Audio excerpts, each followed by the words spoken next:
Belajar Sekolah Sahabat bersama sahabat-sahabat Hope Channel Indonesia. Hanya di YouTube channel Diskusi Sekolah Sahabat. Jangan lupa subscribe dan nyalakan lonceng notifikasi.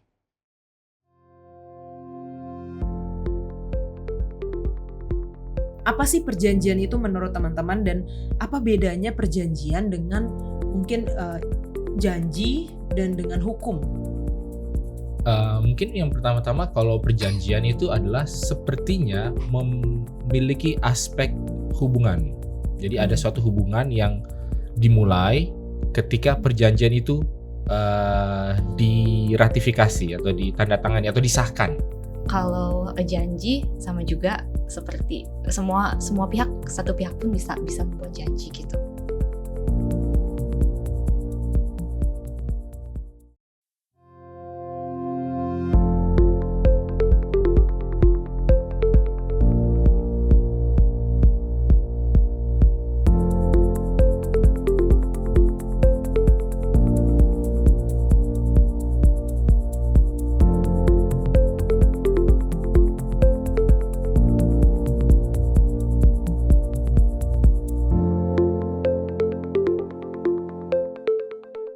Selamat datang dalam Diskusi Sekolah Sahabat, sebuah diskusi pembelajaran Alkitab yang mendalam untuk menguatkan iman kepercayaan kita kepada Tuhan. Saya senang sekali bisa bertemu kembali dengan pemirsa sekalian di dalam program Diskusi Sekolah Sahabat ini, di mana kita akan mempelajari seri pembelajaran yang baru, yaitu mengelola bagi sang guru sampai ia datang. Dan saya juga ingin menyapa bagi teman-teman yang sudah hadir di studio. Selamat datang, selamat tahun baru. Saya bisa masih ucapkan selamat tahun baru ya. Ini masih minggu kedua, pekan kedua dari tahun 2023. Terima kasih sudah datang. Sudah ada beberapa wajah baru juga di dalam program ini. Kami senang kalian bisa hadir dalam program diskusi ini. Nah, seperti pekan sebelumnya bahwa kita akan membacakan beberapa komentar dari pemirsa Diskusi Sekolah Sahabat, dan saya akan membacakan beberapa pada kali ini. Yang pertama dari Ibu Elviera Dumais. Luar biasa, pelajaran Sekolah Sahabat sangat menguatkan. Terima kasih bagi para narasumber. God bless. Terima kasih Ibu Elviera. Lalu dari Glory Queen. Amin, puji Tuhan, terima kasih atas diskusinya. Dari Toisah Longgo, merasa diberkati dengan channel ini. Saya belum terima buku Sekolah Sahabat, tetapi sudah dapat belajar dari channel ini. Lalu dari Fari, terima kasih atas pembahasannya yang sangat membantu sekali. Tuhan memberkati. Dari Felix Rian, saya juga mau belajar diskusi karena saya baru 1 tahun dibaptis. Semoga melalui program Diskusi Sekolah Sahabat ini bisa belajar firman Tuhan, belajar diskusi Sekolah Sahabat yang lebih mendalam lagi ya. Lalu ada dari Bongga Paewang. Kalau saya saat pekerjaan di meja bertumpuk dan bingung menentukan mana yang harus didahulukan, saya nyalakan lagu Sion plus sambil ikut bersenandung. Maka saya menjadi tenang dan tidak terasa pekerjaan juga selesai dengan baik. Luar biasa, silahkan dicoba. Terima kasih untuk komentarnya. Mungkin teman-teman di sini pernah juga seperti itu ya. Musik membuat kita, terutama musik rohani, membuat hati kita lebih tenang, lebih ada kedamaian. Dari Yafet M. Salam dari California, North Hill SDA Claremont. Wah, penonton kita bukan hanya dari Indonesia saja. Saya tahu ada banyak juga yang dari Sabah, dari luar negeri juga. Dan yang terakhir dari Roy Ray. Nah, ini cukup unik nih karena dia bilang subscriber Diskusi Sekolah Sahabat ini hanya 7.700. Di mana sisa yang lainnya? Mari kita dukung dan belajar Sekolah Sahabat melalui media online ini. Saya terberkati dan pengetahuan saya bertambah. Terima kasih Hope Channel, tim yang baik. Sungguh dahsyat penjelasan Sekolah Sahabat. Terima kasih bagi tim yang membawakan dan tim lainnya, sound system, lighting, dan lain-lain. Tuhan memberkati. Terima kasih untuk komentar-komentar para pemirsa semua. Dan karena kami senang untuk menyapa saudara-saudara, silahkan tuliskan komentar Anda di media sosial Hope Channel Indonesia, di YouTube channel Diskusi Sekolah Sahabat, atau juga boleh melalui nomor call center Hope Channel Indonesia. Bagaimana program Diskusi Sekolah Sahabat telah memberkati Anda sekalian di dalam pembelajaran firman Tuhan, memberkati di dalam kehidupan kerohanian Anda maupun jemaat Anda. Dan kami senang untuk membacakannya di episode-episode selanjutnya.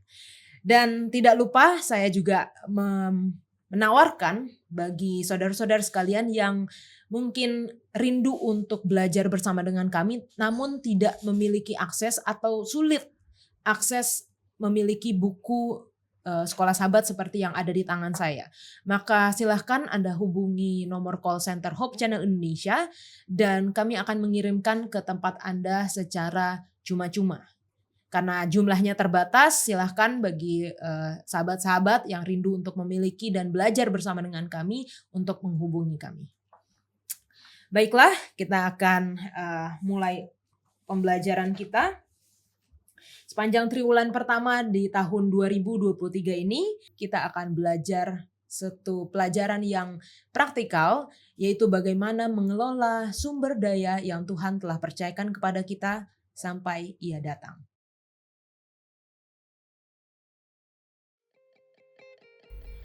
Kita hidup pada masa yang sangat menantang dan menekan. Isu resesi ekonomi global telah menghembuskan angin ketidakpastian secara mendunia. Tidak seorang pun, kaya terlebih miskin, akan kebal. Peringatan demi peringatan telah dikeluarkan oleh para pemimpin dunia bagi setiap warga negaranya.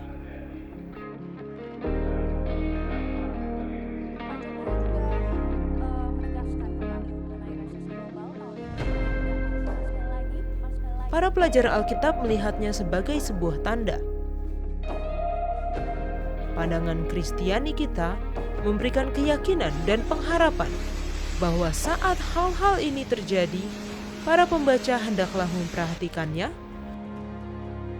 Dalam laporannya, BNPB hutan dan lahan, Klimaks agung sejarah manusia, kedatangan Kristus yang kedua kali, sudah sangat dekat. Bahkan sudah di depan pintu.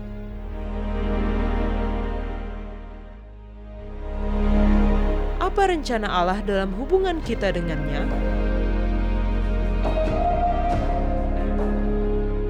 Dan bagaimana kita dapat mengembangkan kepercayaan yang begitu dalam sehingga kita akan tetap setia bahkan dalam keadaan tersulit sekalipun. Keadaan yang bagi dunia membawa kebingungan serta ketakutan, tetapi bagi kita adalah pendorong untuk menjadi pengelola yang setia baginya.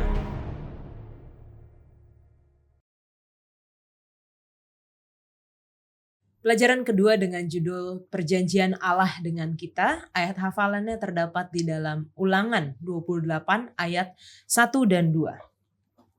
Jika engkau baik-baik mendengarkan suara Tuhan Allahmu dan melakukan dengan setia segala perintahnya yang kusampaikan kepadamu pada hari ini, maka Tuhan Allahmu akan mengangkat engkau di atas segala bangsa di bumi. Dan segala berkat ini akan datang kepadamu dan menjadi bagianmu, jika engkau mendengarkan suara Tuhan Allahmu. Kita akan membuka diskusi kita dengan doa buka yang akan dibawakan oleh Ellen. Mari kita tunduk kepala, kita satu dalam doa. Bapa kami dalam kerajaan surga, terpujilah Engkau Tuhan, Allah kami yang hidup, Allah kami yang maha mendengar dan menjawab doa. Kami akan melanjutkan diskusi ini ya Tuhan, Engkau yang boleh berikan Roh Kudus-Mu agar kami dapat belajar apa yang Kau ingin kami pelajari dan bantu kami untuk melihat Kristus ya Tuhan dalam pelajaran ini. Berkati juga semua sahabat-sahabat yang mendengarkan dimanapun berada. Terima kasih kami berdoa dalam nama Yesus, amin. Amin. Oke. Nah, kita telah melakukan pertanyaan atau survei melalui media sosial Hope Channel Indonesia, melalui Instagram. Dan pertanyaan yang kami tanyakan adalah, dari kecil sampai sekarang lebih sering nurut atau melawan ke orang tua. 65% dari hasil survei pemirsa atau followers dari Instagram Hope Channel, 65% lebih banyak menurut. Dan 35% ada cukup banyak ya, ada sepertiga itu melawan, lebih sering melawan ke orang tua. Dan biasanya nurut sama orang tua karena apa? Nah, ini 56% takut dimarahin dan 44% karena sayang. Itu gak ada capek melawan ya. Nggak ada. Oke, nih kalau dari teman-teman di sini mungkin sama nih pertanyaannya, lebih sering mana? Nurut? Kayaknya nurut sih ya, mukanya baik-baik soalnya. Gimana? Lebih sering nurut? Adek coba. Lebih sering membangkang kayaknya. Kayaknya rasanya kayak bawaannya tuh pengen lawan kata dari apa yang disuruh gitu. Padahal ntar ujung-ujungnya bakal nurut juga gitu. Oke. Ini berarti seperti anak yang Dua bilang itu ya. enggak, tapi tetap dilakuin ya, gitu ya. Oke. Pastor John, Kalau saya pribadi saya nggak tahu gimana ya. Harusnya ditanya ke orang tua saya suka Oke. melawan atau enggak. Karena kalau saya pribadi saya pasti bilang saya suka menurut. suka nurut ya? Iya. Oke. Menurut saya ya. Untuk sampai sekarang masih suka menurut. Wilson. Kalau saya sih kayaknya memang lebih banyak menurutnya juga sih. Karena kan memang anak baik-baik. Oh, cuman saya kayaknya. Enggak, kita enggak tahu Ellen. Oke. Ellen gimana? Oke, ya mungkin hampir sama kayak pendeta John tadi ya. Kita nggak tahu, kalau saya sih, yang seingat saya sih nurut ya. Sih, Gitu. Walaupun ada tindakan-tindakan sebelum-sebelumnya gitu. Biasanya ada pertentangan sedikit gitu, pasti ada. Oke. Ini kalau sama orang tua, terlebih lagi waktu masih kecil mungkin ya. Pernah nggak ditakut-takutin gitu sama orang tua kalau misalnya kamu nggak nurut, kamu masuk neraka, kamu nggak masuk surga gitu? Atau ya itu terlalu ekstrim ya, mungkin nggak diberkati sama Tuhan, atau cerita-cerita seperti itu yang ditakut-takutin, pernah nggak kira-kira? Ellen dulu deh. Iya, mungkin bukan orang tua secara spesifik ya Kak, tapi lebih ke ya lingkungan gitu. Dulu ada lagu anak-anak yang agak menyesatkan menurut saya. Oh, gitu betul. ya. Awas mata yang selalu melihat karena Bapa di surga selalu tengok ke bawah gitu kan. Padahal bahasa Inggrisnya ternyata for the father, maksudnya Bapa di surga melihat ke bawah dengan kasih, tapi itu nggak ke-translate kan ke bahasa Iya. Indonesia. Jadi selalu di awas loh, aku menggambarkan bahwa Tuhan Iya. itu yang matanya besar, terus ada garpu neraka gitu yang sedang melihat gitu. Oh, imajinatif. Hati-hati, ya maksudnya hati-hati apa yang aku katakan. Jadi serem sih kadang-kadang kayak gitu. Awas takut dihukum gitu. Iya, betul. Wilson gimana? Kalau saya sih mungkin lebih praktikal ya, yang menjadi hukuman sih bukan neraka ya, yang takutin mungkin lebih kepada nggak boleh main keluar, nanti PS-nya disimpan, atau nanti Iya. liburan nggak boleh ke rumah temen, lebih praktikal aja kalau waktu masih kecil ya. Karena lalu kalau sudah besar, sudah dewasa, ya mungkin masa ditakut-takuti itu udah lewat. Jadi sebenarnya ditakut-takuti dengan nanti nggak diberkati, nanti nggak masuk neraka, nanti masuk neraka itu mungkin nggak sampai segitunya. Kalau aku pribadi sih satu kata yang paling menjengkelkan itu kalau orang tua udah bilang tuh kan, udah dibilang jangan. Oke. Tapi sering ya, tukannya kayaknya sering. Kadang-kadang mereka tuh suka ngomongin dua hal yang nggak berhubungan kan. Tuh kan kamu kecelakaan kan, mama udah bilang jangan bawa mobil. Padahal waktu itu saya pelan-pelan aja. Jadi kayak itu sih kayak ditakut-takutin enggak, tapi mereka selalu bilang kalau nggak nurut pasti celaka. Gitu sih. Oke. Misalnya dari 10 kejadian ya, 10 kali diamarkan kasih larangan. Nah misalnya 7 itu gue tiba dengan sama tuh gak ada masalah, tapi begitu 3 ini celaka itu langsung kayak seakan-akan tuh kan udah dibilang. Padahal 7 tuh mana-mana aja. Itu sih biasanya. Kalau Ade gimana? Aku nggak ditakutin sama orang. Yang langsung kebayang adalah waktu kecil karena aku sekolah di sekolah negeri. Aku baca komik yang kalau suka bohong lidahnya dipotong, tumbuh lagi, potong, tumbuh lagi. Terus kalau suka ngintip-ngintip matanya dicolokin, pokoknya serem gitu. Jadi itu sih yang Serius? ada komik Serius. Siksa Neraka judulnya. Oh, oke. Itu yang bagian dari hidayah ya. Iya betul. Kalau di sekolah negeri itu ada yang jual tuh di luar sekolah gitu. Jadi serem banget sih, itu yang bikin aku takut. Oke. Nah, kalau kita lihat gambaran-gambaran seperti ini dan mungkin di masa kecil kita ya kali, aku juga ngerasain kayaknya walaupun tidak langsung dari orang tua tetapi ada lingkungan atau bahkan di gereja juga yang seakan-akan kalau kamu nggak nurut atau kamu nggak nurut sama Tuhan itu nggak diberkati. Di ayat hafalan kita seakan-akan ada kesan seperti itu karena dibilang kalau kamu menurut, kalau kamu baik-baik mendengarkan suara Tuhan, melakukan segala perintahnya, kamu akan diberkati. Dan di pasal yang sama di Ulangan 28 berkat dan kutuk. Tapi kita belum masuk ke situ ya. Kita masuk dulu ke perjanjian Allah dengan kita. Apa sih perjanjian itu menurut teman-teman dan apa bedanya perjanjian dengan mungkin janji dan dengan hukum? Pendeta Wilson. Mungkin yang pertama-tama kalau perjanjian itu adalah sepertinya memiliki aspek hubungan. Jadi ada suatu hubungan yang dimulai ketika perjanjian itu diratifikasi atau ditandatangani atau disahkan. Kan bisa perjanjian jual beli, perjanjian pernikahan bahkan, perjanjian buka usaha. Jadi ketika ada perjanjian artinya ada dua pihak yang masuk ke dalam suatu pengaturan perhubungan di mana ya ada tugas dan tanggung jawab, ada hak dan kewajiban, ada apa yang harus dilakukan dan juga ada akibat-akibat bila lalai, lalu bagaimana kalau hubungan itu harus diakhiri dan seterusnya. Jadi perjanjian adalah seperti itu. Lebih kalau saya melihatnya itu lebih ada suatu hubungan yang ya mungkin bukan timbal balik dan mungkin gak harus selalu setara ya. Bisa aja perjanjian itu dimasuki oleh dua orang yang sebenarnya tidak setara, bisa juga. Tetapi lebih kepada dua orang ini setuju, bersepakat, oke saya mau berada di dalam suatu hubungan ini. Itu kalau perjanjian. Kalau janji ya mungkin ya mungkin lebih casual kali ya. Bisa bilang lebih casual, bisa itu hanya satu arah, pokoknya saya berjanji kepada orang itu. Terlepas orang itu mau bagaimana, pokoknya janji saya adalah saya akan lakukan ini. Bisa seperti itu. Nah, kalau hukum ini mungkin yang lebih yang lebih kita bisa bilang lebih abstrak dalam arti dia yang lebih tidak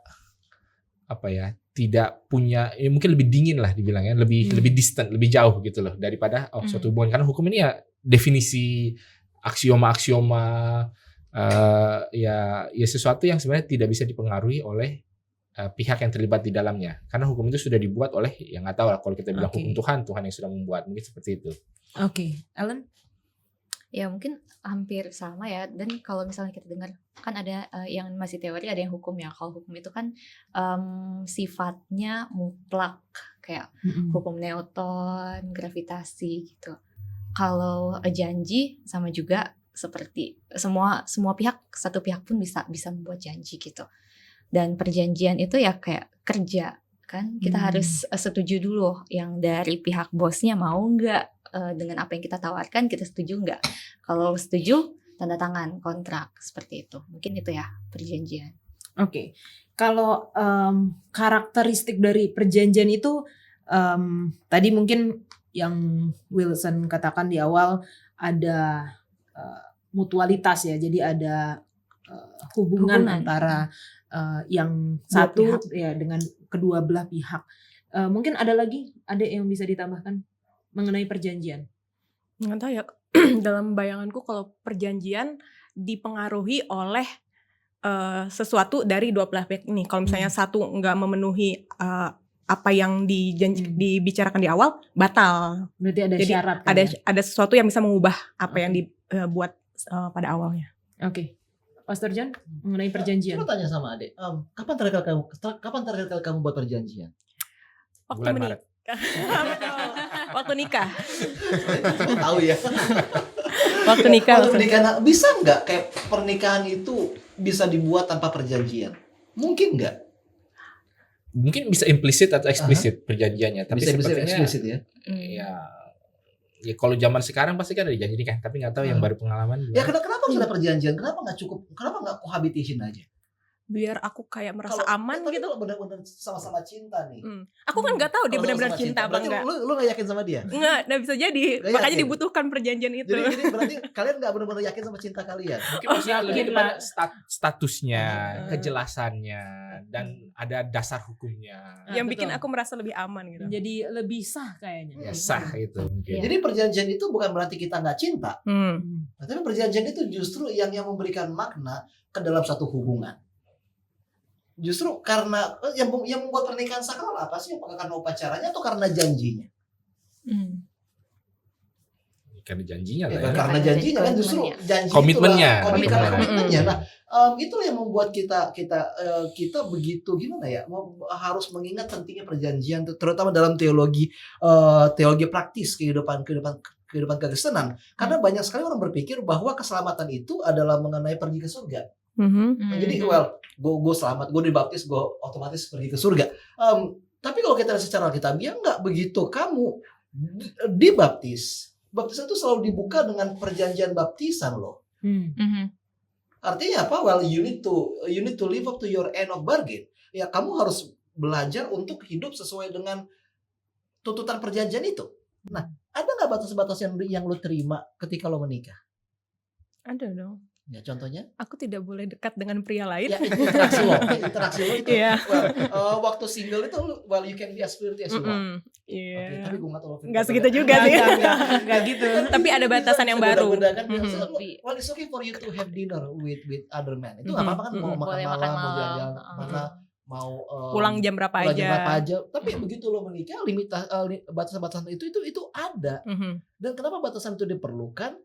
Well, relationship requires a cost. Mhm. Karena hubungan itu butuh cost. Iya, tapi kan ada Iya, benefit dan ada haknya Ya, juga. ada Iya. benefit juga, oke. Ada yang bisa ada lakukan yang Iya. tidak bisa dilakukan sebelum menikah juga. Dan- Pegangan tangan. itu kan bisa. Pelukan. Tapi pelukannya itu hanya terbatas ke satu oknum saja, nggak bisa Iya. ke pelukan kayaknya masih bisa nih. Enggak.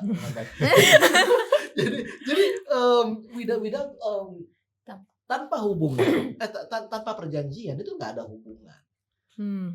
Tapi mungkin Saya juga tadi bilang sama Bang sesuatu yang juga perlu kita pahami adalah mungkin perjanjian itu selain mensahkan juga itu menjadi suatu tanda kepada orang-orang lain juga. Jadi sepertinya memang itu public display, Iya. makanya pernikahan kan terbuka untuk umum. dan Deklarasi. karena perjanjian itu harus diketahui mungkin bukan hanya oleh kedua belah pihak tetapi orang lain juga perlu mengetahui bahwa dua orang ini atau dua oknum ini apapun sudah terlibat dalam satu perjanjian, sudah terlibat dalam satu hubungan. Jadi ada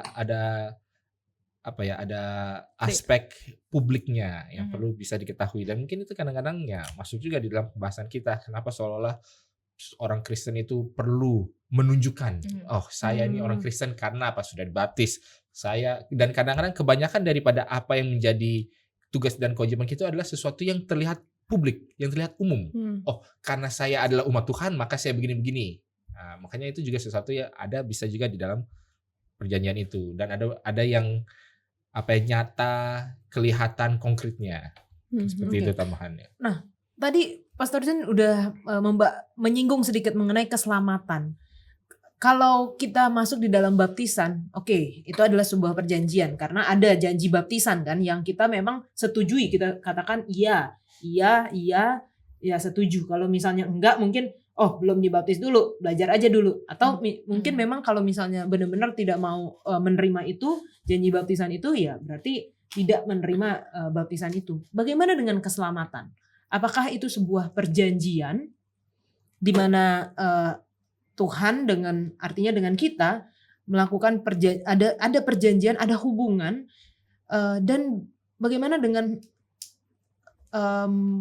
paham bahwa keselamatan itu adalah janji, maksudnya ya diberikan kepada semua, tidak terlepas dari bagaimanapun orang menerima atau tidak janji itu. Pastor John. Ya, kalau menurut saya sih secara pribadi memang benar kalau keselamatan itu adalah kayak ada kayak relationship di situ, dan kita nggak bisa sangkal bahwa ketika kita dipanggil untuk menjadi bagian dari keluarga Allah, ingat apa yang dibilang sama Tuhan kepada bangsa Israel di Gunung Sinai, kamu akan menjadi imamat yang rajani. Oke, jadi umat yang kudus. Jadi keselamatan selalu datang juga dengan privilege dan juga dengan accountability. Itu nggak bisa lepas dari kedua hal tersebut. Ketika kita menjadi umat Allah, kita jangan lupa kita punya tanggung jawab yang diemban. dan tujuan utama dari keselamatan itu bukan supaya kita masuk surga. Banyak orang salah mengerti ini. Oh, saya selamat, saya sudah baptis, otomatis saya masuk surga. Tapi tujuan utama dari keselamatan adalah supaya kita menjadi seperti Dia di dalam setiap aspek kehidupan. Contohnya, kayak kembali lagi ke Adela sama Bang Wilson, oke? Karena kalian berdua belum kan. Selera dekor kalian berubah nggak setelah menikah? Selera apa? Selera dekorasi rumah. Oh, Suami suami Ada saya nggak? yang berubah, saya tidak. Ada Dominan. barang-barang yang harusnya gue pengen ini ada di sini, tapi Jadi ya enggak. karena pasangan tuh pengen ada di sini ya. Itu kayaknya curhatnya Pastor John. Iya, gimana di rumah tangga? Jadi otomatis ya kalau gue pribadi begitu gue menikah otomatis dekorasi rumah gue itu harus berubah. Gue udah punya kebiasaan buruk ya, kayak gue nggak melihat ada esensi penting dari beresin tempat tidur. Menurut gue itu kayak waste of time karena Nanti akan ditidurin nanti lagi. tidurin lagi. Ya. Tidak cantik. Nah, Nah, gue juga gak melihat ada esensi penting untuk kembaliin sepatu ke rak. Karena bagi gue, mau dipakai lagi. Dan gue cuma punya satu sepatu sama satu sendal. Jadi untuk apa fungsinya dari kembaliin sepatu ke sendal? Nah, tapi di gue beda. Setiap kali kita punya sepatu itu dia selalu simpan kotaknya. Begitu sepatu dipakai terus ditaruh kembalikan bukan saja kerak sepatunya, tapi ke kotaknya juga. Oke. Menurut gue itu kayak gimana ya? Tapi kemudian berubah nggak? Ya kemudian gue belajar untuk minta tolong ke dia sih untuk masuk gitu. Jadi ketika kita masuk ke dalam satu pernikahan, kita harus belajar untuk berubah. Bukan saja kita, tapi dia juga harus berubah sesuai dengan apa yang Disepakati. kehendak Tuhan, sesuai sama apa yang disepakati. Jadi ketika kita masuk ke dalam keselamatan, kita nggak bisa bilang Tuhan, bisa nggak kamu itu seperti apa yang saya inginkan? It doesn't work that way. Karena artinya ya kalau Tuhan kita tidak pernah selalu setuju dengan apa yang kita minta, berarti bukan Tuhan yang kita sembah. Tuhan yang nyembah kita. Ya berarti Tuhan yang nyembah kita. Itu berarti perbaktian kita bukan bersifat teosentris, tapi udah masuk kepada apa yang disebut sebagai antroposentris. Itu enggak sedikit ya. Berpuasa pada manusia. Oke. Tapi mungkin kita melihatnya kepada ketika orang itu masuk ke dalam perjanjian, mereka itu kan masuk ke dalam perjanjian kan dilihat dulu butir-butirnya apa, baru oke, saya sudah Setuju. melihat butir-butirnya Iya. dan saya setuju tanda tangan. Dan mungkin dalam hal ini keselamatan pun juga demikian. Tidak ada keselamatan itu dipaksakan. Oh, kamu udah diselamatkan dulu, sudah ini, makanya kamu harus begini-begini. Enggak ya, kalau kamu melihat ini, makanya kan kalau di dalam yang Ulangan 28 itu kan ada berkat dan kutuk. Itu kan sebenarnya oke, itu butir-butirnya. Kalau kamu begini nanti begini, kalau kamu begini kamu begini. Oke, sekarang kepadamu dihadapkan pilihan. Kehidupan dan kematian, berkat dan kutuk. Tapi pilihlah kehidupan. Nah, jadi kan mungkin jadi ada suatu aspek di mana kita masuk ke dalam perjanjian ini dengan sadar. Dan ketika kita masuk, kita sadar kita mau ya seperti tadi Pastor John bilang, mau berubah, mau istilahnya bukan kompromi ya, tetapi sesuai dengan apa yang sudah disepakati bersama. Ya kalau nggak mau ya tidak ada yang memaksa untuk masuk ke dalam perjanjian itu.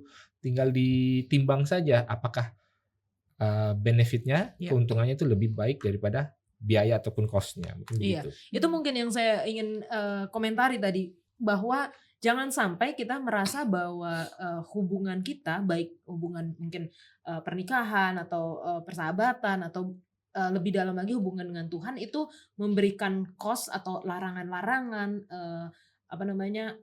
batasan yang kita rasa nggak mengenakan buat hidup kita. Padahal kita nggak melihat bahwa keuntungannya, benefitnya itu jauh lebih besar, jauh lebih berat daripada apa yang batasan-batasan yang diberikan kepada kita ketika kita masuk di dalam perjanjian. Oke, jangan kemana-mana karena kita akan lanjutkan pelajaran kita di segmen selanjutnya.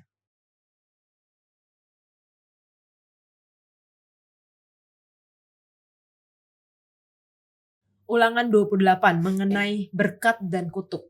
Tapi kita melihat part yang berkatnya dulu ya. Ulangan 28 ayat 1 sampai 14. Mengenai hal ini, apakah konteks dari penulisan Ulangan 28 khusus untuk bangsa Israel saja? Dan apakah itu masih berlaku sampai sekarang? Mungkin dari Ellen dulu. Kalau dibilang apakah hanya untuk bangsa Israel saja, ini umat Tuhan ya. Kalau untuk aku pribadi sih masih sampai sekarang juga Israel rohani, umat Tuhan ya. Cuman mungkin tidak secara praktikal kata demi kata, Hmm. bukan lembu lagi, bukan musuh lagi gitu ya. Tapi prinsipnya masih tetap ada. Oke. Pendeta Wilson. Ya kalau kita lihat berkat dan kutuk ini kan sebenarnya adalah bagian daripada hukum yang Allah berikan kepada manusia. Apa dasar daripada hukum? Kalau hukum itu adalah dasarnya adalah karakter Allah sendiri dan itu tidak bisa berubah, berarti ya secara turunannya berarti turunan daripada karakter itu yaitu hukum, lalu praktikalnya sampai ke butir-butir yang lebih spesies yang sampai kena ke kita itu pasti tidak berubah juga. Ya, tapi yang seperti tadi Ellen bilang mungkin secara kontekstualnya bagaimana, apakah berubah atau tidak. Dan kadang-kadang kalau orang berpikir, apakah kalau saya bukan umat Tuhan, apakah berkat dan kutuk ini tidak berlaku atas saya?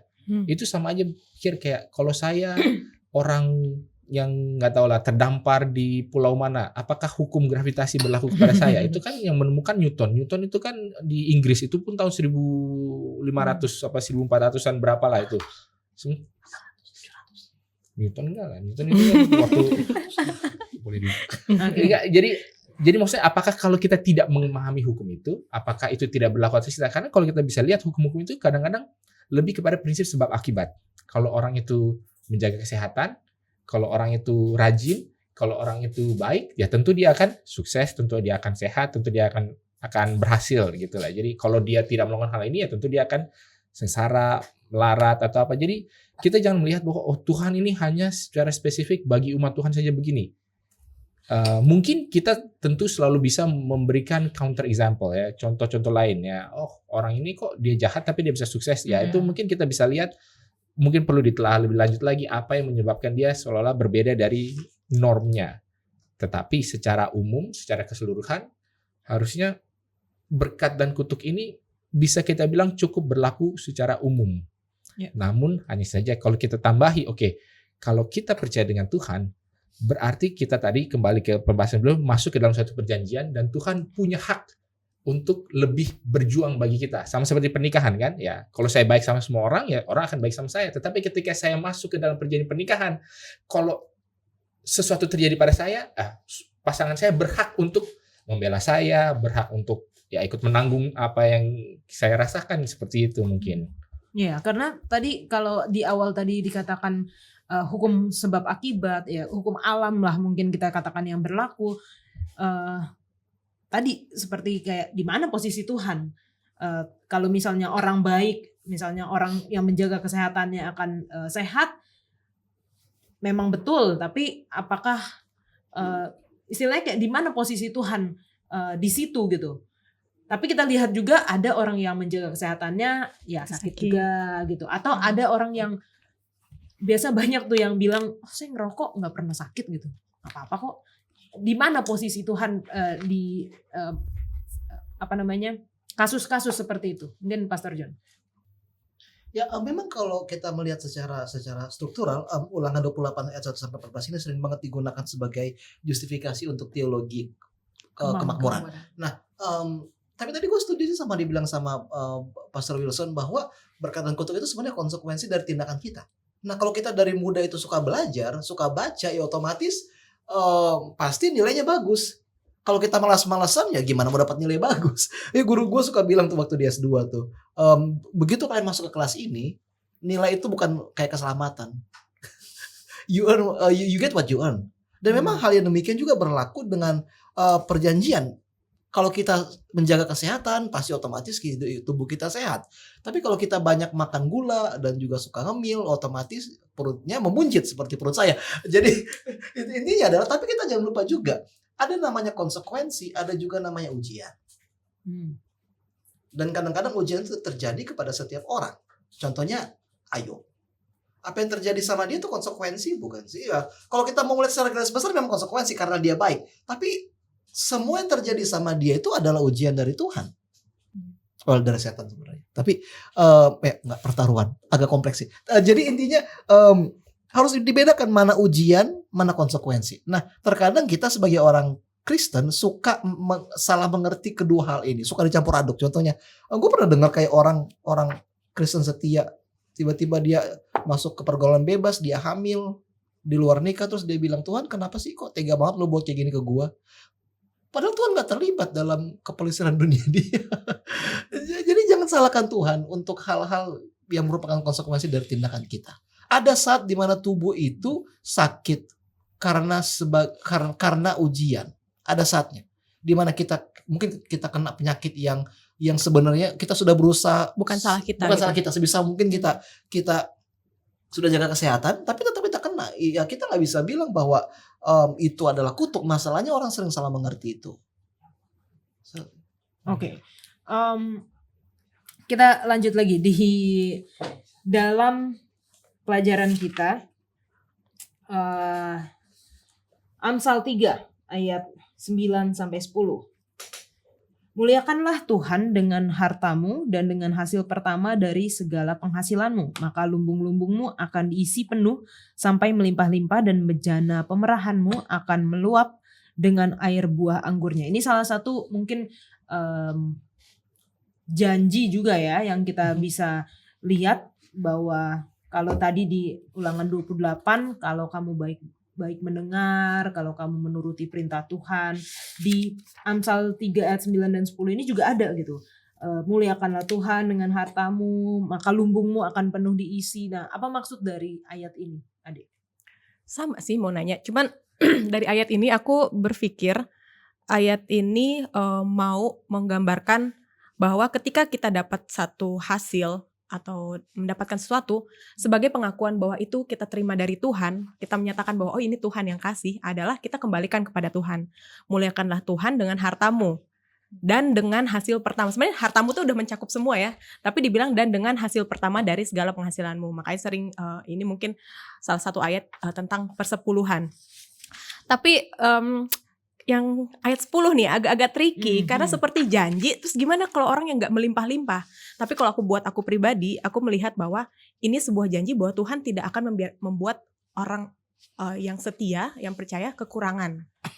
Melimpah-limpah ini aku gak mengartikan secara harafiah bahwa nanti uang saya lebih daripada apa yang saya butuhkan. Tapi saya lebih melihat bahwa itu adalah janji Tuhan, saya tidak akan kekurangan. Tetapi malah makanya agak tricky karena saya lebih ke posisi di mana ketika saya mengembalikan sesuatu milik Tuhan, itu adalah karena Tuhan sudah memberkati saya, bukan oh saya mau melimpah-limpah nih gitu. Jadi saya pengen bertanya, apakah ini memang akan terjadi secara literal, kita akan berlimpah? Kadang-kadang mungkin kita melihat berkat itu hanya secara materi. Ya, gitu. Sedangkan berkat yang kita nggak bisa hitung itu lebih banyak. Contohnya orang yang sakit itu keluarin uang untuk pengobatannya itu nggak sedikit gitu. Bahkan kayak misalnya cuman dia tiba-tiba kecelakaan kenapa gitu, atau sakit gigi tiba-tiba, itu mahal banget gitu kan. Nah kadang-kadang hal-hal itu yang kita nggak lihat itu, oh kalau kita sehat itu sebagai berkat. Berkat yang luar biasa banget, kalau dijumlahin secara materi itu udah besar banget. Tapi berarti mungkin kalau mau adil dengan pemikiran seperti itu, kalau kita bilang berkatnya itu bisa berkat-berkat yang imaterial, berarti pemberian kewajibannya juga bisa hal-hal berupa imaterial. Kenapa? Karena seringkali ketika orang berpikir bahwa saya menghormati Tuhan, orang hanya berpikir saya menghormati Tuhan, oh kalau saya menyumbang, oh kalau saya ngasih perpuluhan, oh kalau saya kasih persembahan, sesuatu yang materi, lalu mau diganjar dengan sesuatu yang materi juga. Padahal kita bilang bahwa berkat Tuhan itu tidak bersifat materi juga. Sehingga kewajiban kepada Tuhan juga bukan hanya semata-mata bersifat materi. Bukan hanya karena kalau orang itu dia bayar perpuluhan artinya dia dianggap setia. Oh, bukan berarti kalau orang itu menyumbang, kasih persembahan, oh artinya dia sudah benar dengan Tuhan. Enggak juga, tetap hal-hal imaterialnya juga harus ada. Jadi jangan kita melihat sesuatu itu dengan sangat sempit bahwa oh ya kalau saya kasih perpuluhan maka saya akan menjadi kaya. Padahal kita sudah mengatakan bahwa kekayaan itu bisa macam-macam, sehingga kewajiban kepada kita Tuhan juga sebenarnya macam-macam, tidak hanya sebatas memberikan perpuluhan. Dan itu orang yang sering ketika kita bicara soal penata layanan atau bagaimana kita bisa mengelola talenta kita dan memberikan tanggung jawab kita hanya berpikir oh ya kalau saya sudah kasih uang, kasih waktu, selesai. Padahal kan enggak juga. Nah ini salah satu nih, jadi teman-teman yang mau berkontribusi atau melayani di Hope Channel, ini salah satu imaterial ya. Hubungan kita dengan Tuhan yang kita mau kasih kepada Tuhan, waktu kita itu juga itu salah satu mungkin nggak materi tapi sesuatu yang berharga gitu ya. Pastor John. Tadi kan emang tadi benar sih apa yang tadi ditanya sama Adek bahwa ada kontras di Alkitab, memberi karena memang pengen diberkati seperti yang dikatakan oleh Maliaki dan juga memberi karena ekspresi kasih. Menurut saya pribadi kedua ayat ini harus dilihat dalam konteks mereka yang berbeda-beda. Nggak bisa dipukul rata. Oh, karena Maliaki itu dibilang memang benar ada janji bahwa ketika kita memberi perpuluhan itu pasti ada berkat materi diberikan. Itu ada janjinya di Alkitab. Tapi pada saat bersamaan janji itu diberikan dalam konteks tertentu. Terutama dalam kitab Maliaki ini adalah nasihat Tuhan yang diberikan kepada orang-orang post diaspora yang baru pulang dari sebenarnya mereka nggak baru juga sih, mereka kembali ke Yerusalem, mereka berjuang untuk hidup. Tapi ketika mereka berjuang untuk hidup itu, mereka lebih mementingkan kepentingan mereka daripada persepuluhan. So itulah makanya Tuhan itu lebih direct di sini. Dia lebih pakai bahasa yang sangat-sangat deskriptif. Contohnya, aku akan menghardik bagimu belalang pelahap supaya pohon anggur di padang berbuah bagimu. Kemudian dia sangat-sangat deskriptif sekali karena ayat ini diberikan dalam konteks tertentu. Oke, jadi apakah kita memberikan perpuluhan itu karena ekspresi cinta kasih kita kepada Tuhan? Ya. Tapi apakah akan ada berkat-berkat juga dari Tuhan? Ya. Itu jelas. Hanya ya perlu saya tekankan lagi bahwa ayat ini harus dilihat dalam konteks tertentu. Nggak bisa kita pukul rata, oh karena saya kasih perpuluhan otomatis Tuhan itu ada obligasi untuk memberkati saya. Perspektif itu salah. Karena saya memberi perpuluhan otomatis saya nggak perlu lagi datang PA. Banyak kayak gitu, kayak pemberi perpuluhan setia tapi begitu masuk kegiatan-kegiatan ibadah kayak Rabu malam, Jumat malam, terus apa lagi? Malam-malam lainnya. Itu mereka rata-rata nggak terlalu semangat untuk datang karena mereka melihat, kata dibilang sama Pastor Wilson, perpuluhan itu sering dilihat sebagai bukti ultimate ya, apa namanya, bukti tertinggi. Padahal enggak. Oke. Nah, kalau kita ngomongin tadi mengenai perjanjian itu ada hubungan kan antara dua orang. Bagaimana praktek persepuluhan ini hubungannya dengan perjanjian atau hubungan kita dengan Allah? Mungkin jawabannya adalah semua perjanjian itu pasti ada ratifikasinya, ya kan? Tetapi ketika perjanjian itu sudah diratifikasi, kita tidak bisa melihat bahwa kalau ratifikasi ini sudah dilakukan, itu artinya perjanjian itu sudah sah. Jadi mungkin ketika kita melihat kepada perpuluhan, contohnya yang mungkin karena diskusinya jadi mengarah kepada perpuluhan, kita bisa bilang bahwa bukan itu sebagai bukti yang ultimate, tetapi itu adalah tanda yang bisa kelihatan bahwa perjanjian ini sudah sah. Sama seperti ya kalau balik lagi pada pernikahan, karena ini perjanjian yang kita semua bisa pahami lah, walaupun mungkin tidak semua pemirsa pun atau yang hadir di sini sudah menikah, tetapi paling tidak ada suatu hal yang menunjukkan bahwa ini sah. Tetapi fakta bahwa hal ini dilakukan bukan berarti menunjukkan bahwa ini hubungan yang baik, bahwa pernikahan ini berarti sudah sehat, sudah baik ketika kita bisa lihat tanda sahnya ini ada. Apakah dia pakai cincin? Tangan. Ya mungkin kalau yang secara dunia lah pakai cincin lah ya kan. Orang bilang kalau pakai cincin artinya pernikahan itu sudah sah, sudah kelihatan. Oh udah, artinya semua orang yang pakai cincin ya udah, gimana supaya pernikahan kamu lancar? Pastor John apa? Pakailah cincin. Sama juga, bagaimana supaya kehidupan kita dengan Tuhan itu bisa diberkati? Bayarlah perpuluhan. Enggak, itu sebenarnya sesuatu yang selalu memang mensegel, memeteraikan, mensahkan, tetapi kita tidak bisa melihat bahwa hanya itulah yang menjadi esensi daripada hubungan ini. Sehingga perpuluhan pun juga seperti itu. Esensi itu harus ada, tetapi bukan berarti kalau itu ada berarti dia sudah sah semua, tetapi kita juga nggak bisa meniadakan buktinya ini. Tetap bukti ini tetap harus ada gitu loh, tetap harus ada yang ditunjukkan. Hanya saja bukan berarti bahwa kalau ini sudah ditunjukkan artinya semua itu baik-baik saja, enggak juga. Oke, jadi walaupun ada satu yang penting, yang lain jangan dilupakan, gitu ya.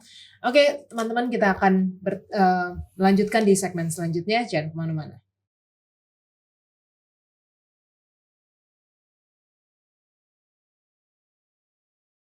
Matius 6 ayat 33, tapi carilah dahulu kerajaan Allah dan kebenarannya, maka semuanya akan ditambahkan kepadamu. Gimana pengertian teman-teman di sini mengenai ayat ini? Ellen. Ya, kalau tentang ayat ini ya berarti memprioritaskan dulu nih apa. Jadi apa yang diprioritaskan kan? Katanya carilah Tuhan dan kebenarannya, maka semuanya akan ditambahkan kepadamu. Dan semuanya ini bukan cuman tentang materi juga ya menurut saya.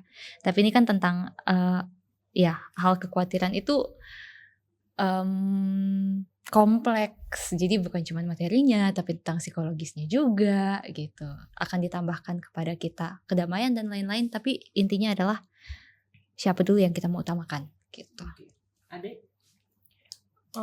Carilah dahulu. Ini bagian dari perjanjian tadi ya, menunjukkan bahwa tadi di ayat yang sebelumnya kita lihat bahwa muliakan Tuhan dengan hasil pertama, menunjukkan bahwa kita memprioritaskan kerajaan Tuhan terlebih dahulu tadi yang disampaikan sama Ellen. Oke, Pastor Wilson. Jadi mungkin kita melihatnya kalau dalam konteks seperti yang tadi Ellen sudah bilang, konteks ini adalah hal kekhawatiran mengenai penghidupan di dalam dunia ini. Orang khawatir tentang hidup itu apa sih? Apa yang kamu makan, apa yang kamu pakai, apa yang kamu minum, di mana kamu tinggal. Itu semua apa kalau dibilang ayat sebelumnya menjadi apa hal itu apa dikhawatirkan oleh semua bangsa-bangsa. Tapi kalau buat kita carilah dahulu kebenaran Allah dan kerajaan Allah dan kebenaran, maka semuanya itu akan ditambahkan. Tapi semua yang ditambahkan tuh bukan kekayaan atau apa, tetapi ya kita ditambahkan ya kita bisa makan, bisa minum, punya ada tempat untuk tinggal. Jadi bukan yang diperlukan. Jadi bukan sesuatu yang ini bukan ayat yang menunjukkan akan diberkati, akan diberikan kelebihan. Hanya saja yang mungkin bisa menyambung dari pembahasan sebelum-sebelumnya adalah bahwa ketika kita mencari kerajaan Allah terlebih dahulu, artinya apa? Ya memang fokus kita bagaimana cara kita menggunakan apa yang kita miliki ya memang hanya untuk pelayanan kepada Tuhan. Dan salah satu cara menunjukkan itu adalah ya dengan memberikan persembahan dan memberikan perpuluhan. Sehingga memang hubungannya ini ada ke dalam ayat ini. Bagaimana cara kita menunjukkan bahwa kita memang mencari kerajaan Allah terlebih dahulu. Artinya ya bukannya kita cari kita mau dapat rumah baru dulu, mau ganti mobil apa sehingga kita mau nabung di sana, tetapi saya mau memajukan pekerjaan Tuhan, yaitu salah satu memajukan pekerjaan Tuhan adalah dengan mendukung apa yang dilakukan oleh gereja, apa yang dilakukan oleh mungkin organisasi-organisasi gereja yang ada, mungkin ministry-ministry pelayanan-pelayanan pendukung, sehingga itulah menunjukkan bahwa kita yang kita cari ini fokus kita bukan hanya kenyamanan kita saja di dunia ini saja. Dan kalau kita melakukan hal ini, Tuhan bilang ya udah nggak usah khawatir. Nanti apa yang kamu makan ya pokoknya ada aja yang dimakan. Kamu minum ada aja yang diminum. Nah ini juga mungkin nyambung dengan Hagai 2. Kalau di Hagai 2 dikatakan bahwa apa ya, kamu menabur tetapi kamu tidak menuai apa, seolah-olah kamu mendapatkan tapi seolah-olah itu apa ke dalam kantong yang berlubang. Karena apa? Karena kamu memfokuskan kehidupanmu sendiri terlebih dahulu, sementara rumah Tuhan terbengkalai. Nah, mungkin ada hubungannya juga dengan hal itu. Jadi mengingatkan juga fokus dan prioritas kita itu apa dan bagaimana. Oke, Pastor Jim. Ya kadang-kadang gue kan kalau lagi buat khotbah itu kan suka buka itu kan tutup itu kan. Oke. Ya, yang kayak, nah kadang-kadang ada satu iklan menarik banget yang sering gue lihat tuh kayak ada pasang suami istri lagi diskusi, ada ayam di tengahnya, terus ada telur. Dadar mata sapi. Terus tiba-tiba ada yang bilang pakai aplikasi ini aja supaya nggak bingung. Tahu nggak sih mana aplikasi apa itu? Nggak tahu. Oke. Sesuai browsing udah pada ini Prime online shopping semua. dan dia berkata kalau kita pakai aplikasi ini, it will be easier for you to make a choice. Tapi Mudah untuk dengan begitu banyak memilih. aplikasi yang ada di HP, do you think that your life becomes more simple or more complicated? Apakah dengan lebih banyak pilihan, hidup itu lebih tenang? tidak sebenarnya. Well, Belum tentu. Belum, ya. Justru kadang-kadang semakin banyak pilihan semakin rumit Lebih- kehidupan itu loh. ya, Makanya betul. dikatakan oleh Yesus, kenapa kamu khawatir apa yang kamu makan, apa yang kamu minum? Terkadang yang membuat hidup kompleks itu bukan karena kita takut kita nggak makan, bukan. Tapi karena kadang kita menyadari bahwa apa yang kita punya tidak sesuai dengan selera kita. Yang mahal itu bukan pola hidup kita, tapi gengsi kita. Dan kita lihat juga bahwa kebiasaan manusia sekarang, obsesi manusia terbesar sekarang itu adalah akumulasi. Iya kan? Lihat waktu pandemi kemarin. Orang-orang berebut. Kalau di Amerika mereka rebutan tisu kayaknya. Tisu toilet untuk komoditas paling utama. Untung di Indonesia kita cempuk pakai tangan. Jadi kalau di Indonesia kemarin rebutan masker, sanitizer. Susu itu loh yang warna putih-putih itu yang lambangnya naga itu orang rebutan padahal mereka nggak tahu itu hanya marketing gimmick doang, kan kasihan banget. Sampai orang berubah jadi lebih parah daripada binatang. Kenapa? Bukan karena mereka takut masa depan, bukan. Tapi karena selera hidup, gaya hidup yang nggak bisa mereka kontrol, obsesi untuk akumulasi. Lihat baru-baru ini siapa yang beli aplikasi yang burung biru itu. Dia nggak tahan. Well, Banyak he needs banget to ya. own everything. Dia pengen punya semuanya. I think that's the problem of our society. Itu masalah masyarakat kita. Ketika kita melihat sesuatu yang baru, mobil listrik, Nggak mau ya. kita perlu. Padahal ada mobil lebih bagus itu seharga dengan mobil itu. Jadi terkadang kita beli sesuatu bukan karena kita pengen, bukan, tapi karena selera hidup kita itu nggak mau kalah daripada orang lain. Well, so apa solusinya? Apa solusi dari hidup yang suka mengakumulasi? Diakumulasi. Try to give.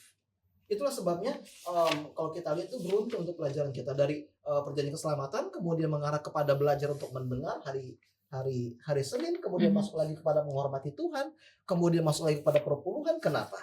Karena kalau kita membuat kerajaan Allah yang terutama, sudah pasti ketika kita menerima berkat dari Tuhan, kita belajar untuk menyisihkan. Itulah cara kita untuk diakumulasi. Itulah cara kita untuk belajar memberi.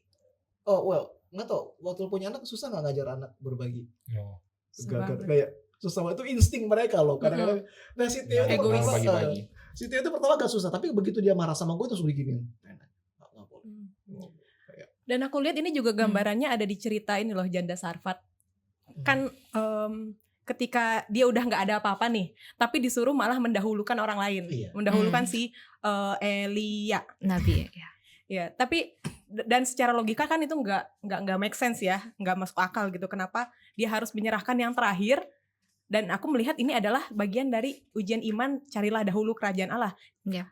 Dahulukanlah hamba Allah gitu kan. Padahal dia dalam pikirannya tuh, abis ini aku udah bakal mati nih. Tapi nggak punya apa-apa lagi. tapi ternyata kemudian yang terjadi adalah memang di luar akal, bahwa ternyata nggak habis-habis makanannya. Jadi ujian prioritas gitu, bahwa melihat bahwa walaupun dalam pikiran mati, saya mau kasih gitu. Tapi mungkin yang perlu diluruskan adalah bukan mendahulukan hamba Allah. Iya. Karena itu nanti Contohnya. aplikasinya malah jadi kemana-mana. Hamba Allah yang lain ya. Enggak, tapi maksudnya lebih kepada kalau Tuhan yang Dia nggak perlu meminta dahulukan. itu Tuhan untuk menggunakan menunjukkan Elia. iman, untuk menunjukkan iman itu sebenarnya ujian iman. Iya. Jadi bukan mendahulukan Saat itu karena dia kan jadi utusan Iya, Tuhan gitu. betul.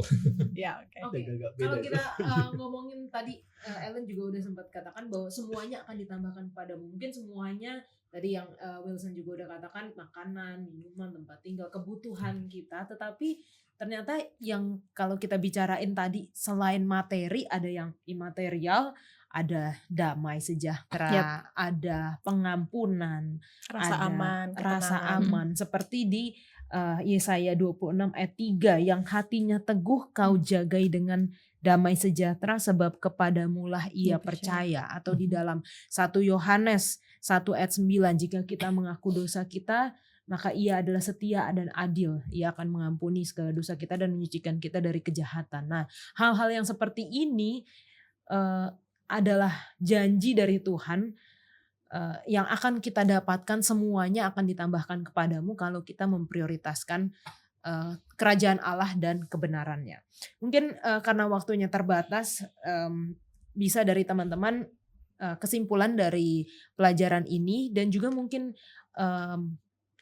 gimana teman-teman akan istilahnya memberikan solusi, atau kalau itu terjadi kepada teman-teman sekalian, ketika kita sudah setia tetapi seakan-akan janji Tuhan atau perjanjian itu tidak datang kepada kita, kita tetap misalnya merasa kita kekurangan, atau berkat Tuhan seakan tidak berlimpah seperti yang dijanjikan. Bagaimana agar kita tidak kecewa ketika saat-saat yang sulit itu datang?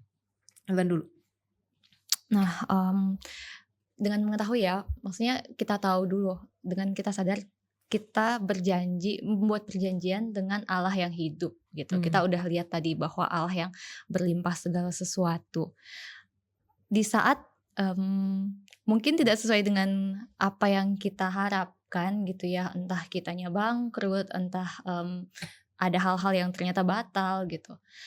Aku ingat aja sih Daniel 3. bahkan di situ sahabat-sahabat Daniel katakan sekalipun tidak kami akan tetap menyembah Tuhan gitu. Jadi karena bukan karena kita akan diberikan berkatnya itu, tapi karena kita tahu si pemberi berkatnya itu adalah Allah yang patut kita kasihi gitu, dan patut untuk tetap kita pegang perjanjian bersamanya. Mungkin di saat-saat sulit aku akan tetap ingat hal itu ya. Jadi ini masih proses, ini bukan end, bukan akhir dari cerita. Jadi lebih mengingat berkat-berkat Tuhan mungkin sebelumnya, bersyukur, dan gantinya bertanya, Tuhan kenapa ini terjadi pada saya? Mungkin aku bisa tanyakan, Tuhan bagaimana saya bisa memuliakan Engkau dengan apa yang Engkau izinkan terjadi. Mungkin itu. Oke.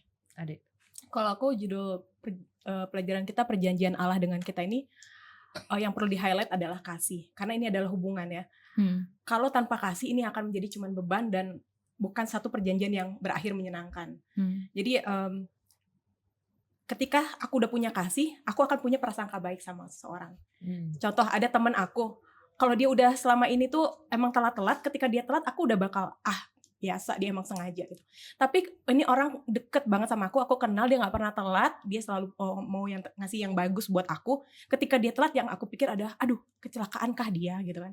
Ada prasangka baik di sana gitu. Jadi ketika saya udah melakukan apa yang Tuhan minta, tapi sepertinya kok hidup saya tidak seperti yang saya harapkan, saya punya prasangka baik, Tuhan mau kasih apa nih yang lebih baik gitu sih kira-kira. Makanya ini perjanjiannya adalah perjanjian yang melibatkan satu hubungan kasih gitu. Kalau enggak itu hanya ada kecurigaan.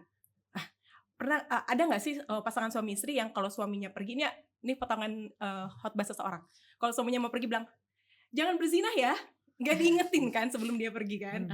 Tapi karena mereka berlembut sih dengan cara lain ya.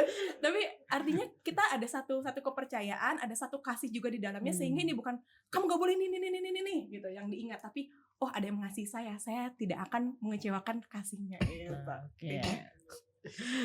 Pastor Wilson. Ya mungkin kalau kita bicara soal perjanjian, hukum, klausul, butir-butir, mungkin ada satu konsep yang saya bukan ahli hukum tapi paling nggak saya pernah dengar.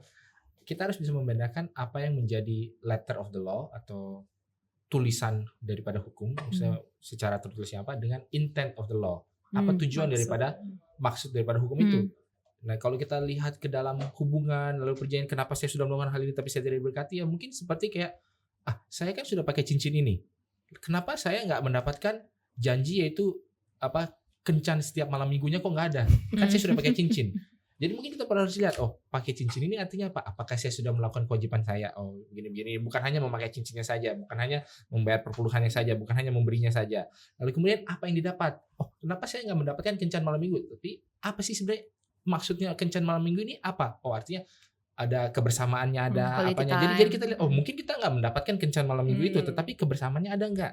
Tetap ada nggak? Jadi ya kita harus lihat, jadi bukan cuma apa yang tersurat aja secara klausul ini perjanjian ini, tetapi kita harus lihat makna dan prinsip di balik hal itu apa. Karena kan baik memberi perpuluhan, memberi persembahan dan menerima berkat kekayaan itu kan sebenarnya hal-hal yang kalau kita bisa lihat itu sebenarnya kan hal-hal yang permukaan. Saya nggak mau bilang dangkal ya, tapi hal yang di luar, hanya permukaan. Tetapi yang di bawah itu apa yang lebih mendasar, apa yang lebih struktural, apa yang lebih menjadi fondasi di balik hubungan itu, baik dari sisi kewajibannya dan juga dari sisi esensinya, haknya gitu mungkin. Karena kan kita hanya melihat kewajibannya sudah saya penuhi, memberi, haknya kok belum saya dapatkan. Nah itu kan berarti kita hanya melihat hal-hal yang padahal kewajibannya cuma satu yang dilakukan, yang lain-lain juga seperti itu. yang Atau lain bisa ketika memberi juga tidak dengan senang hati, atau mungkin apa yang diberikan juga mungkin juga hasil perbuatan lain, seperti kita cuma mau cuci uang aja kan. Tuhan kan saya ini, tapi saya sudah kayak saya kasih supaya berkat saya tercuci ya. Bisa juga seperti itu. Jadi banyak hal gitu yang ada di balik apa pemberiannya. Jadi nggak orang serta-merta bilang saya sudah memberi, mana berkat saya, nggak seperti itu juga. Oke, Pastor John. Kalau menurut saya secara pribadi dari pengalaman kehidupan ya, rasa suka itu muncul bukan ketika Tuhan tidak memberkati kita sebenarnya. Tapi ketika kita melihat sekeliling dan kita menyadari kok kayaknya berkat Tuhan kok lebih banyak ke dia ya daripada ke saya. Padahal saya yang setia kasih perpuluhan, saya setia kasih persembahan. Kenapa? In the end itu kayaknya Tuhan lebih sayang sama mereka daripada sama kita. Sifat eksklusivisme inilah yang membuat Kain membunuh Habel, bukan karena persembahannya ditolak, tapi Kenapa persembahan dia Saudaranya ditolak, tapi diterima. saudara diterima, itu yang paling Hmm. membuat dia gondok, Hmm. marah sekali. Jadi solusinya bagaimana? Ya, Yesus berkata dalam kitab Matius 5 ayat 45, karena Bapamu lah adalah Bapa yang menerbitkan matahari dan menurunkan hujan bagi orang benar dan bagi orang yang tidak benar. So, kalau kita marah hanya karena Tuhan memberkati orang jahat lebih daripada kita, kalau kita marah karena kehidupan tetangga kita yang nggak Kristen lebih bahagia daripada kita, itu berarti yang kita sembah itu bukan Tuhan, tapi kesenangan hati kita sendiri. Itu berarti kita melihat perjanjian kita dengan Tuhan itu hanya sesuatu yang bersifat transaksional. So, jadi begitu kita nggak diberkati, untuk apa melayani Tuhan? Iman yang sejati ditunjukkan bukan ketika kita memperoleh segalanya, tapi justru ketika kita kehilangan hal-hal yang berarti dalam diri kita. Bisa nggak kita tetap setia? Itu tantangannya. Jadi hubungannya nggak dangkal ya. Itu berarti kita nggak transaksional. Ya, itu makanya kan dalam pernikahan kan dalam waktu apa itu, lupa gue. Sebelum Pak Janji Suka pernikahan dan gue sendiri duka, sih. Sakit berlimpah dan kekurangan gitu Ya, ya. jadi apakah karena setelah miskin langsung jadi nggak cinta lagi? Oke. Tapi apakah setelah menjadi kaya jadi makin cinta? Tetap sama harusnya cintanya. Harus sama. Harus sama. No matter what. Oke, terima kasih teman-teman sudah berdiskusi bersama. Kali ini kita akan masuk di dalam segmen tanya jawab. Jadi bagi saudara-saudara pemirsa yang memiliki pertanyaan sehubungan dengan pelajaran Triwulan ini, silahkan tinggalkan di komentar media sosial, terutama di YouTube channel Diskusi Sekolah Sahabat, atau juga boleh melalui nomor call center Hope Channel Indonesia, dan kami akan menjawab pertanyaan Anda.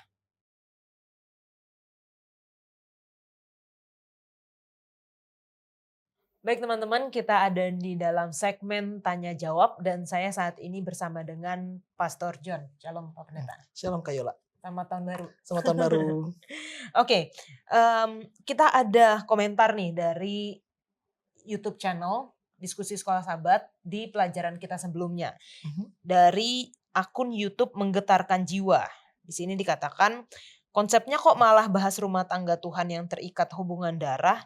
Seharusnya keluarga Tuhan yang dibahas itu adalah keluarga Tuhan secara universal. Baik yang terikat hubungan darah maupun yang tidak terikat. Contohnya di dalam Matius 12 ayat 46 sampai 50. Saya baca di ayat 50, sebab siapapun yang melakukan kehendak Bapakku di surga, dialah saudaraku laki-laki, dialah saudaraku perempuan, dialah ibuku. Nah, terima kasih buat komentarnya ini. Dan kita mengundang teman-teman juga yang punya komentar atau pertanyaan sehubungan dengan pelajaran Sekolah Sahabat kita. Jangan sungkan-sungkan untuk menuliskan komentar kalian di YouTube channel Diskusi Sekolah Sahabat. Pertanyaannya nih Pendeta, gimana sih seharusnya kita berhubungan dengan lebih baik antar umat manusia sebagai saudara, sebagai bagian dari keluarga Allah? Nah, inilah tantangannya ya, karena kalau kita mau jujur, seringkali kebenaran yang kita miliki itu membuat kita lebih eksklusif daripada inklusif. Karena kita merasa bahwa kita ada keluarga Allah, kalau gitu kita lebih baik hanya nongkrong, hanya bergaul sama dengan orang-orang seiman saja. Tapi justru kalau kita mau lihat di dalam kitab Kisah Para Rasul, komunitas Kristen yang ada di sana, mereka adalah keluarga Allah. Mereka sangat eksklusif karena dibagikan itu mereka berkumpul setiap harinya, mereka memecah-mecahkan roti. Tapi justru eksklusivitas itu membuat mereka menjadi inklusif. Dalam arti apa? Ketika orang-orang melihat komunitas Kristen yang ada di Kisah Para Rasul pasal 2 itu, mereka tersentuh dan mereka berpikir, saya mau menjadi bagian dari keluarga yang demikian. Artinya dalam kata lain, kasih yang kita rasakan dalam gereja harus bisa kita wujudkan di dalam kehidupan bertetangga. Ya, jadi kebaikan, keramahan, kedamaian yang kita rasakan setiap hari Sabat itu harus mendorong kita menjadi pribadi yang ramah, menjadi pribadi yang sopan, menjadi pribadi yang baik kepada orang-orang yang ada di sekeliling kita. Hanya itu caranya. Begitu sih Kak kalau dari aku. Jadi nggak ada jalan lain. Jadi supaya orang lain mempunyai kerinduan yang sama, you need to show them. Kita teman-teman harus tunjukin dong. Apa sih artinya kasih Kristiani? Apa sih artinya persekutuan Kristiani? Jadi bagaimana kita dalam keluarga attract orang lain untuk mau menjadi bagian dari kita ya? Iya. Jadi kasih yang kita rasakan di gereja itu sebenarnya akan mendorong kita untuk menjadi pribadi yang lebih baik lagi untuk 6 hari ke depannya. Itulah alasan kenapa kita berkumpul sebagai orang Kristen, kenapa kita berbakti, kenapa kita bersekutu. Nah, permasalahan sekarang adalah seringkali gereja itu nggak bersatu. Oke, kita punya klub masing-masing, kita punya apa istilahnya, geng masing-masing. Oke, jadi biarpun kita datang ke gereja, tapi bukannya bersatu, kita malah lebih sering nongkrong orang-orang yang sama gengnya kita. Itulah makanya banyak sekali gereja itu tidak mempunyai pengaruh kepada masyarakat sekitar. Kenapa? Karena persekutuan yang ada di gereja itu adalah persekutuan yang tidak alkitabiah. Kita hanya bergaul sama orang-orang yang mirip dengan kita, yang datang dari alma mater yang sama, dari kampus yang sama, dari kampung yang sama, dan juga dengan latar belakang yang sama. Kalau satu gereja itu memang mempunyai persatuan ilahi, sudah pasti orang akan tertarik untuk bergabung. Jadi alasan kenapa orang nggak terlalu tertarik untuk bergabung dengan komunitas kita, they don't feel the love. Mereka nggak rasakan kasih ilahi, mereka nggak merasakan kehadiran dan persatuan yang mereka inginkan. Jadi nggak cuman kayak seneng ngumpul-ngumpul barengnya aja ya, tapi enggak. harus merasakan kasih ilahi. Ya, kasih yang melampaui perbedaan, kasih yang melampaui batasan, kasih yang melampaui juga prasangka kita masing-masing. Let's be honest, kita semuanya kan punya prasangka kan. Itu makanya kita lebih prefer untuk berkumpul di geng-geng kita. Karena bagi kita ya udah ini orang mengerti gue. Gue gak perlu lagi extend, gue gak perlu lagi memperluas pergaulan gue begitu. Secara prakteknya gimana pendeta supaya di dalam gereja itu kita punya memang persatuan kasih ilahi, bukan cuman geng-geng atau ya saya nyamannya sama yang ini, saya sama yang ini aja gitu. Secara prakteknya. Simpelnya harus keluar dari zona aman, bicara dengan orang berbeda. Ketika kita potluck, coba kita ambil waktu untuk bergaul dengan rekan segereja yang kita kenal tapi kita nggak terlalu dekat. Hanya itu sih langkah-langkah simpel. Jangan puas sama social circle kita masing-masing, tapi harus expand. Dan kita lihat di dalam Kisah Para Rasul itu, gereja itu ketika mulai menarik orang-orang yang berbeda. Contohnya di Kisah Para Rasul 6 itu ada golongan orang Yahudi yang berbahasa Yunani. Oke, kemudian di Kisah Para Rasul 15 itu ada golongan orang-orang non-Yahudi. Oke, itu ada konflik. Kenapa? Karena mereka agak susah terima gerombolan baru. Tapi begitu mereka melampaui batasan itu, pada waktu itulah kasih ilahi diwujudkan. Oke, thank you. Ini masukan yang baik banget buat semua gereja-gereja supaya keluar dari zona aman, dari zona nyaman untuk berkenalan dengan orang baru dan merasakan, atau juga orang lama yang belum terlalu dikenal. Oke.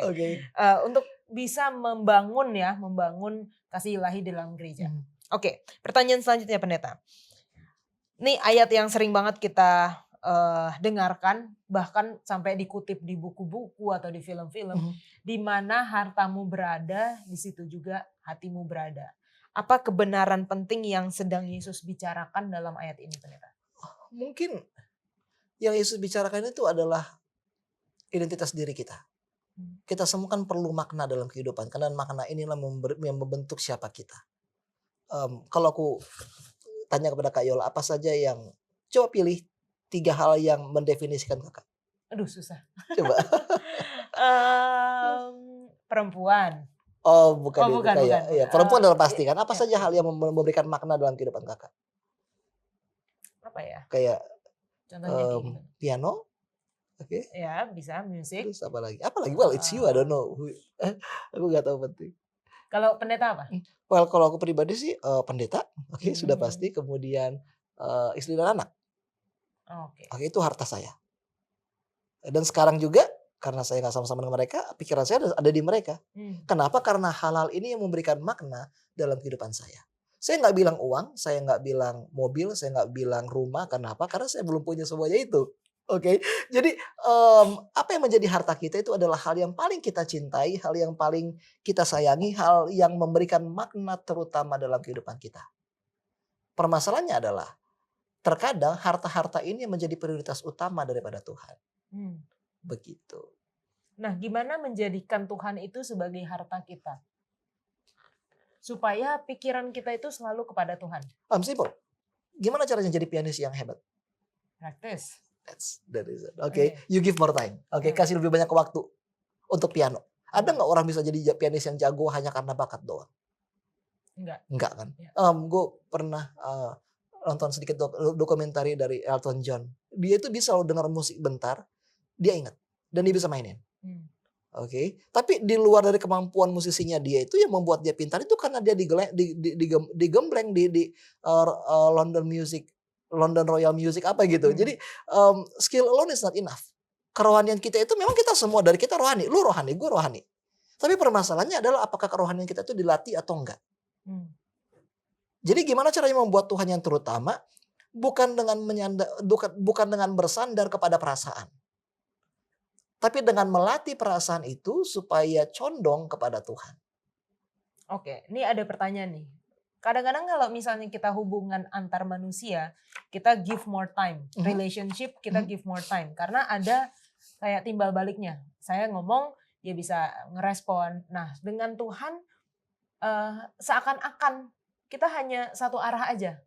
Gimana caranya kita bisa merasakan benar-benar kehadiran Tuhan ketika kita berdoa, ketika kita baca Alkitab, ketika kita give more time, memberikan lebih banyak waktu supaya menjadikan Tuhan sebagai harta kita. Memang hubungan dengan Tuhan itu seakan hanya satu arah ya. Tapi kalau kita lihat lebih dalam, benar nggak sih searah? Atau mungkin kita kali yang kurang peka. Jadi kalau kita merasa Tuhan itu nggak berbicara, apa yang kita buat? Jangan salahkan keheningannya ada. Ya. Oke. Lanjut. Melainkan belajar untuk membuka telinga. Itu yang perlu kita lakukan. Ya, belajar untuk menjadi lebih sensitif. Terkadang Tuhan berbicara tapi kita nggak sensitif. Oke. Ya kan? Oke lah, contoh yang gue pribadi. Kalau misalnya ada orang nyanyi kuartet. Lu bisa tahu nggak siapa yang nyanyi sopran, alto, bass, tenor? Iya bisa. Bisa kan? Gue nggak bisa. Gue nggak bisa. Kenapa lu bisa, gue bisa? Karena dilatih. Ya karena telinga lo itu memang udah dengar terlatih untuk itu. Jangankan itu. Kalau ada pianis main, lu pasti udah tahu kan kuncinya kunci apa kan? Kenapa? Karena lu latihan. Hal yang sama juga berlaku kepada kita. Kenapa terkadang kita merasa komunikasi dengan Tuhan itu satu arah? Karena kita nggak perhatikan suara Tuhan. Kita nggak tahu apakah dia nyanyi sopran, tenor, alto, bass. Dan jawaban Tuhan, suara Tuhan itu bisa dari segala macam ya.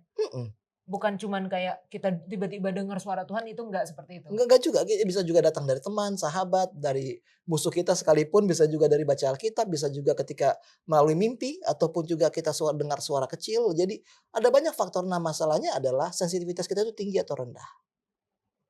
Itu yang perlu kita pertanyakan sama diri kita. Dan kita dapat melatih kepekaan itu dengan kalau kita mengikuti ya. Artinya kalau kita dengar terus kita abaikan, lama-lama dia akan semakin hilang. Semakin hilang. Nah itu nanti disebut sebagai dosa menyangkal Roh Kudus.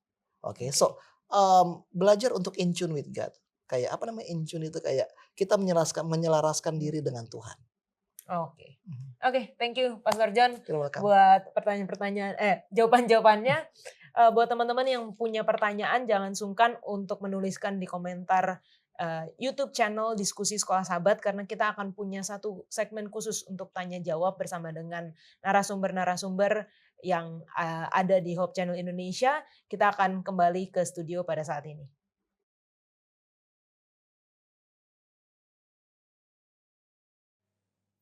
Baik, terima kasih untuk teman-teman yang sudah ada di sini dan juga untuk sesi tanya jawab yang tadi. Kita akan menutup diskusi kita dengan doa yang akan dibawakan oleh Pastor Wilson. Oke, kita satu dalam doa. Ya Tuhan Allah Bapa kami yang berada dalam kerajaan sorga, kami bersyukur di dalam waktu diskusi kami, Engkau boleh memimpin kami, memberikan kepada kami hikmat kebijaksanaan, bagaimana kami melihat perjanjian kami dengan Engkau Tuhan. Biarlah kami boleh melihat perjanjian ini lebih daripada segala butir-butir hak dan kewajiban, tetapi kami boleh melihat bagaimana ini didasarkan oleh kasih, baik bagaimana Engkau mengasihi kami dan bagaimana kami mengasihi Engkau Tuhan. Sehingga itu akan menolong kami, akan memimpin kami di dalam mempraktekannya itu sesuai dengan konteks dan bagian kami masing-masing. Sedangkan kami semua yang hari di tempat ini, pemirsa yang melihat dimanapun mereka berada, biarlah kasih karunia Tuhan selalu menjadi bagian daripada kita semua. Dalam dalam harapan kami, dalam nama Yesus kami berdoa. Amin. Amin. Terima kasih teman-teman semua, dan biarlah pelajaran pada kali ini dapat menguatkan hubungan kasih kita kepada Tuhan. Kita akan bertemu di episode selanjutnya. Tuhan Yesus memberkati.